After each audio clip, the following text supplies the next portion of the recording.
I can still taste the bitter air of that morning, the way the smog curled in the courtyard and scraped at my throat. From the stone bench, I could see the half-broken statue of Sorwana at the university entrance, her eyes blank, mouth carved in a judge's thin line. Seemed fitting. My backpack felt heavier than its battered shape should allow. I kept my hands twisted in the straps, fingers going numb. They called my name. No, the last two. González Cortés, sharp vowels, perfunctory. I pushed through the glass doors, instantly blinking against the institutional fluorescence. Cold. The review committee sat behind their battered table like an unmoved chess set, portfolios stacked and teetering. I stood. "Good morning," I said, my voice too small, immediately wishing I'd made it sound stronger. They flicked through my papers, my application, a recommendation letter hastily translated from my bakery mentor, and, most importantly, the photographs. Those had cost a whole week's wages. I remember the way Caro at the panadería kissed my cheek, whispering, "Just keep one for me, eh? When you're famous." One of the committee members, a woman with cruelly tidy hair, held up a photo. A tart, pale fruit shining proud as a jewel on a burnished golden base. Her lips pursed.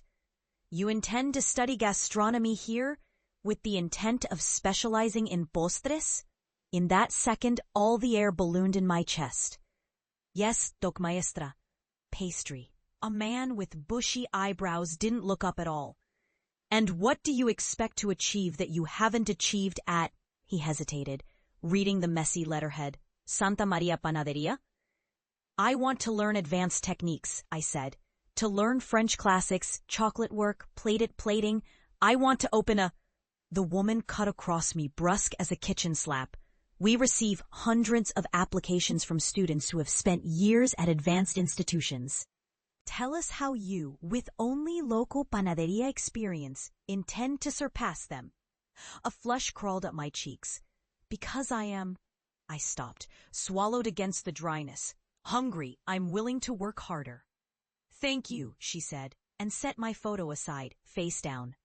A week later the letter arrived. It was as brief as the questions had been cold.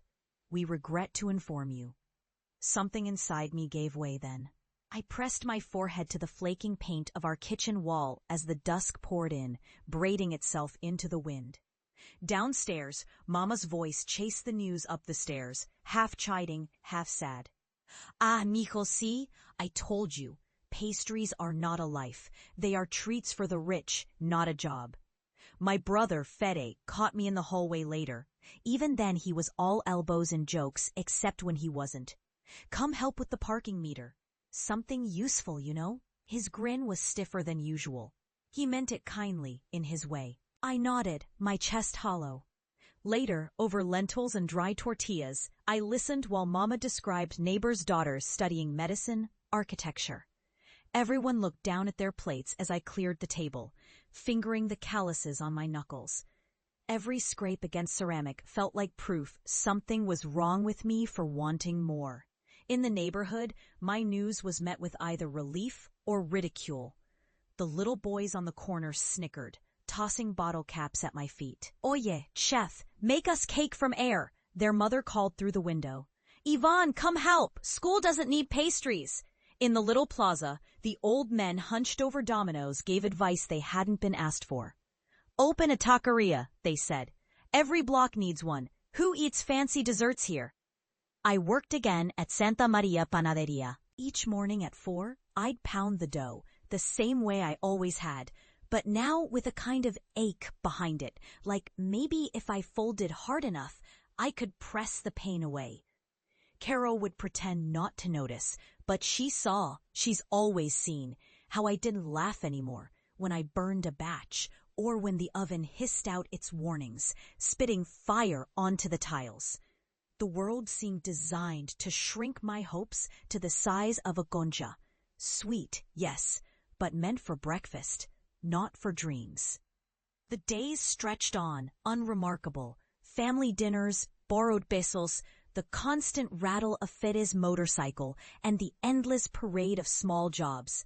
But something in me refused to let go. One evening, when Mama wasn't looking, Caro pressed a wrinkled piece of newspaper into my hand. French pastry school, scholarship for international students. Apply. If they say no, do it again. Don't let them decide. I went home that night and sat with the ad. By moonlight, I scribbled the application, then spent 3 nights wrestling with the essay question. "Why do you want this?" the prompt asked. The only thing I could write was the truth. Because I taste every day like it could be more. I sent the letter, sent photos of my best work, sent prayers stitched with desperation. Weeks passed. A yellow envelope, thick with foreign stamps, arrived 3 months later. Mama almost threw it away, saying, another contest? Another scam for foreigners."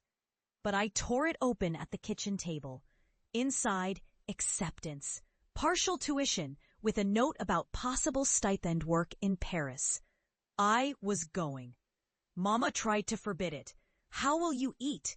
Where will you sleep? We are not people who leave. You'll come back hungry and with nothing." Fede called me stubborn. "Go if you want, but don't expect parades when you return. Nobody here needs a French chef." Even Caro's supportive smile trembled at the edges. "Now you'll come back softer, with silk gloves. I'll miss you. Everybody will. But also, maybe you need this.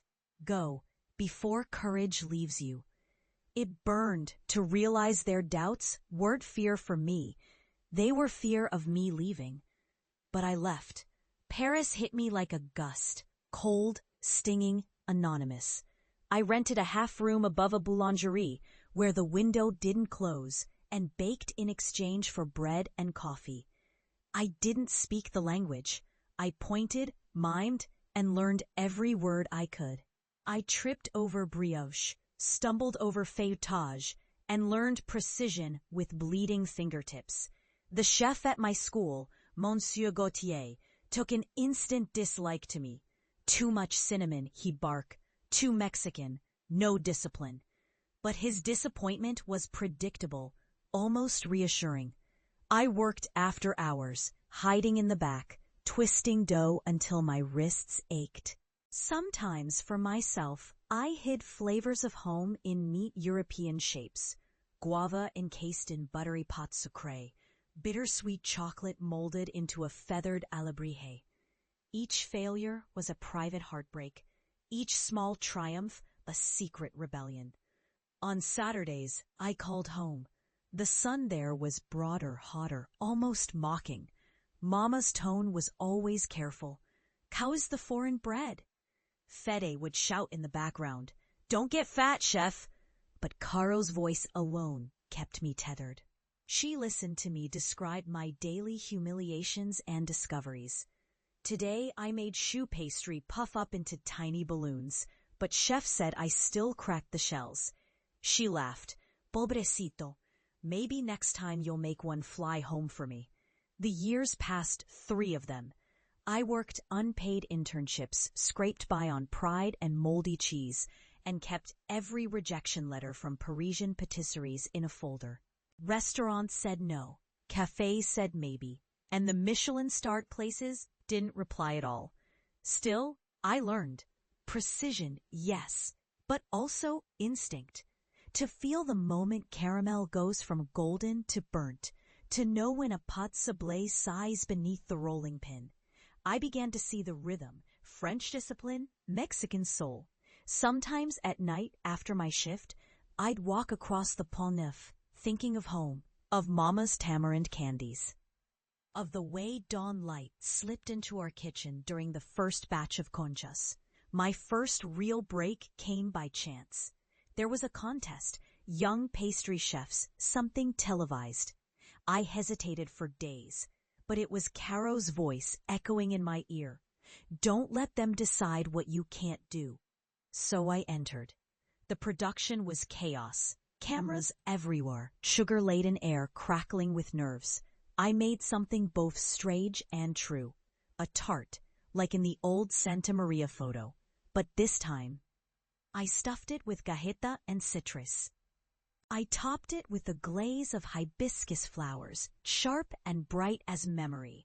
The judges couldn't place the flavors, but they closed their eyes while eating. When the results came, I thought I hadn't made it.